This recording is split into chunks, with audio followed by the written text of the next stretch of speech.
All right. Good evening, ladies, gentlemen, humans, aliens, microorganisms, and water bears. My name is Samuel, and today I'm going to be talking about photos. Sounds a bit boring. It is. Let's do something a little bit interesting here. I'm going to show you a few photos, and then we're going to go into this speech, the whole idea and stuff. This is a couple of pictures I took this morning of some of our friends. Joe, who did a speech on some stuff, and I kind of fell asleep in the morning. And Marcus talked about memes. Now, what's the point of me taking these pictures? What is the point of showing you these pictures? With these pictures, I can now share them with all my friends. I can share them with my parents. I can share them with you guys right now. And then what happens is that I'm sharing a little bit of story with you.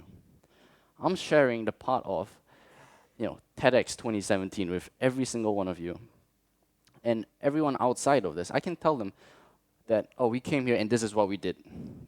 Just a couple of faces, it's not much that we did, but we did something, and we can prove it. It's especially good for your CAS reflection. So, before I move on, photographers are very good at complimenting people, right? So I'm gonna compliment these two guys right now. Joe, you kind of look like that. You have that Elon Musk look. So if you grow a beard, maybe you can start SpaceX Square. Not funny joke, right? And Marcus, I hope you don't become a living meme, unless that's your actual ambition. And but he looks pretty good. Huh? Now, as photographers, we don't just show one side of the story, we also show other sides of the story, such as this. Winfred, who likes Dino Land. Yeah. But more importantly, let's talk about storytelling in pictures. Let's talk about photojournalism. More importantly, and really the point of my whole talk is the point and the role of aesthetics in photojournalism. Why is it that we need to dress this picture up and make it look good? Why can't we just go into the, maybe a war zone, and we go there and we take a picture, and then we get out of there, we're done. Just one shot, that's all we need. Why do we need to take multiple pictures and then say, oh, this one looks good, that one looks bad, and then we come out and then we say which one is better, and then we publish the one that looks best? Why is that? Remember the question, what is the role of aesthetics in photojournalism? Because we're going to explore this in not a little 3-point presentation that we've been doing. Let's talk about this in an exploration of photos. This one. I hear a little bit of sounds or grunting. You guys are probably feeling a bit uncomfortable. What this is an award-winning picture by Steve McCurry. It's called the Afghan Girl. It's won awards. Basically, it shows a picture of a girl, right? Now, let's unpack the story behind it first before we go into the visual part. What happens is that in Afghanistan, during the Afghanistan war, a lot of people come down from the mountains as Afghan refugees. She was one of them. And Steve McCurry came up and went to this, this big room just full of these people, and he came up to her and asked if he could take a picture. She was kind of reluctant, but he took it anyway. And he came back and he won an award. But he didn't just win an award because there was a story behind it, but because the picture actually looks good. If we unpack this visually, we have a very limited color palette here. What we have is a green background, actually the color green, brown, and a bit of black. Green background, green eyes, brown cloak, everything else, and there's a bit of black as well, the hair. So what makes it so interesting visually? Look at the eyes. Look at the green eyes. They're striking, aren't they? When you look at this picture, the first thing you notice are eyes, and they pierce right into you, and that's the only thing you notice. And then you remember this picture. This is another one by Bruce Gilding, Magnum photographer from New York. This picture he took of a truck driver. It's a very interesting picture. If you take a look, it's a portrait, and it's a very, very close-up portrait. If you take a look at the previous portraits that I took, there's a bit of space. This one is so close-up, and it's because of his style, Bruce Gilding's style. He takes his camera, he goes straight up 2 inches away from your face, clicks the button, and then goes off. He's gone. So that's one of the interesting things that he does, really. But more than that, if we take a look at this picture, the story behind it is there's a truck driver. And if we take a look at the details of the picture, we can see how unfortunate this man is. Just take a look at his eyes. It's off to one side. He's scarred. His nose is broken. He's got pretty much no teeth left except for that one tooth that's sticking out, right? And why are these details so important? Because they tell you about this man. They tell you what this man's life is like. His lifestyle is probably very poor. He doesn't, he's not very fortunate. He doesn't have, maybe a toothbrush even. And his livelihood is really a lot worse than most of us. This one is, again, a very heavy picture by Don McCullin. He's a war photographer, and this is from the Vietnam War. What we have is a soldier, a shell-shocked soldier. If you say that fast enough, it becomes a tongue twister.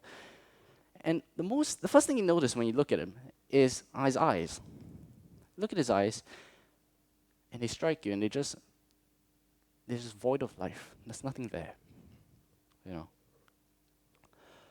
And his face is all dirty. He's holding his gun, just kind of loose, in a very loose fashion. Story goes that Don McCullin went up to this man during the war. He took one picture of him. He took 1, 2, 3, 4, 5 shots of him. Didn't move, didn't flinch. All 5 shots exactly the same. So more than that, we look in his eyes and we can tell what he's like, what he's been through. We look at his hands, we look at his clothes, we all see all these little details, and they tell us something. What he's been through, and tells us his story. This picture, when I first came across this picture, it was completely out of context. Okay, when I saw this picture, I was like, "Is this from Captain Phillips? Is this from Captain Phillips, the Somalian pirate? Was it from the movie? No, it's not. It was actually it actually won an award, a World Press Photo Award last year. And the story behind this is that there were Libyan refugees going across the Mediterranean Sea to Italy, as refugees, and they took pictures. This guy, I can't remember the photographer's name, but he went up and he took these pictures. And what you see are these little aluminum foil things on him. What these are is that they protect them and make them warm. So these are kind of the little details from the pictures that you can tell, what these stories are about, what these people have been through, what it's like to be them. Okay, now I'm going to be a little bit more narcissistic. I'm going to show you some of my own pictures. When you're a photographer, you have to present yourself. You got to show your work to the world. I'm going to do that right now. This isn't my best work, by the way. What this is a shot I took from a Chinese New Year celebration in our school this year, actually. And just look at the table. What do you see? All these mess and junk. I'm sorry for those who are sitting at those tables and are here right now. You guys are slightly embarrassed because of what I'm going to say next. What this picture is going to tell us is the kind of mess that us humankind leave behind, whether it be at the beach or we are, on the street. We litter, and then we leave this kind of a mess behind. You can see everyone had a good time, right? All that food just flying everywhere, and this is what you're left with. Visually, we have all these red things that they attract you, and the reason why I chose this picture out of hundreds of them was because it was red. Now let's take a look at some more. This one I took a couple years back in Chongqing Road. I don't know how many of you know this place, but it's a little street in Singapore near Beauty World. And I was on my way home, and I saw this man just like 2 or 3 meters away. I walked up to him. I was like, okay, that makes a good picture, right? So I set my camera settings, went up to him, took the picture, and left. Street photographers are ninjas, if you didn't know. We're fast, we're sneaky, and I probably took a picture of you and you didn't even know today. They're not going on Facebook, don't worry. Anyway, now, in photography, we have this thing called bokeh, where we blur out the background of our subject. You don't see it in this picture because I didn't want that. Why didn't I want that? It's so that I can show you this. Singapore pools. What can you tell from the background of this person? He's gambling, He's probably betting on some horses, soccer or something like that. And only place you can gamble really is this place, and that's completely legal. It's only legal when the government wins. Wins, whatever that you have lost. So this man, he was there. He was gambling, and what I've brought to you here from the street is the story of this man, what he's doing in this moment, in this place. You can't get this without, if I blurred out the background, you won't be able to see this. You won't be able to understand what's going on in this picture. It's just an old man with a pen and a piece of paper. Pretty boring. But now when you add this in, it suddenly gives you a visual impact. It suddenly tells you what this man is doing. Where is he? What's he doing? That's the role of this little phrase here. That's the role of a visual detail in a picture. Let's take a look at this one. This is actually part of a project that I'm working on right now. It's a little thing I call Diploma, where it's basically centered around all our friends in IB1. We're going to go to IB2, and then at the end, I'm going to publish a little book for you guys. But anyway, what we have here is a picture of my friend. He's here today. Sorry. Anyway, what he's doing is he's doing his homework. And if I asked you, where is this person? Which school is he from? Would you be able to tell me? Would you be able to tell me? And can anyone tell me? Just shout it out. Exactly. And the only reason why you know that is because there's this in the background. If you didn't have this in the background, you might not know where he's from. Tons of schools have white uniforms, khaki long pants, whatever. And more than that, it shows us, he's doing his homework. Aswachis are very hardworking students, if you didn't know. I'm referring to only some of us, not all of us. But when you look at his image, the first thing that's going to strike you isn't him doing his homework. It's either this flower, this pink flower, or this red couch. It brings out so much visual, hysterical colors, and it just hits you. And you look at a picture and you remember it. Next one. This is also part of the project. I'm sorry for all the 4 people that are being displayed here. Anyway, well, obviously you can see that they're taking a picture. It's part of a notice board decoration thing. You don't need to know. But let's take a look at this guy here. We call him Nam. He's from Vietnam. We don't call him Nam because he's from Vietnam, but his name is actually Nam. But if we look at this, the first thing you think is he's kind of sad, right? Everyone's having fun taking pictures in the background, and he's just sitting there like, right. But when you take a look at his face, it's not very clear, but you can see it. You can see his face. He's smiling. Why is he smiling? Oh yeah, because I'm the best looking person around here. No, it's because, you see, with this kind of detail, you'll be able to tell that he's actually probably waiting for his picture to be taken, or he's already taken his picture. So you see, these kind of details, here, all these, they can tell you a little bit of a story. But you're not going to notice these details without this white background here to highlight all these people in front of you, to contrast the background, the foreground, and you can even have layers in a picture like this. This one I took for school magazine, HCIS Heartbeat. Now, the article I was working on was about the Western community growing in our school, and I found a couple of friends. This is Columba, from Chile, or Chile. I have to ask how to pronounce that. And then we have Joan. I got these 2 people to represent 2 different cultures, 2 different nations, 2 different places and perspectives. So the reason why I lined them up together like that was to show you a contrast between Western culture and Chinese culture, but at the same time they're being integrated and having a peachy time. So that's the point of the image, the story that I'm trying to tell you, the message I'm trying to transmit to you. But more than that is that when you look at this picture and you remember, maybe I can tell you the story, maybe I don't tell you the story, but you look at this image and you remember that image, right? You remember that image. If I go back to this image, can you still remember the one I just showed you, the one that I just took, the black and white one? I'm hearing yes. Can you say that louder? Yes. Thank you, Sean. Anyway, so this is the whole point of making this aesthetic, isn't it? The point and the role of aesthetics in these pictures is so that you can remember them. It's so that you can remember the story. An image that has, good qualities visually will give a face to a story that's trying to tell, a message that's trying to tell.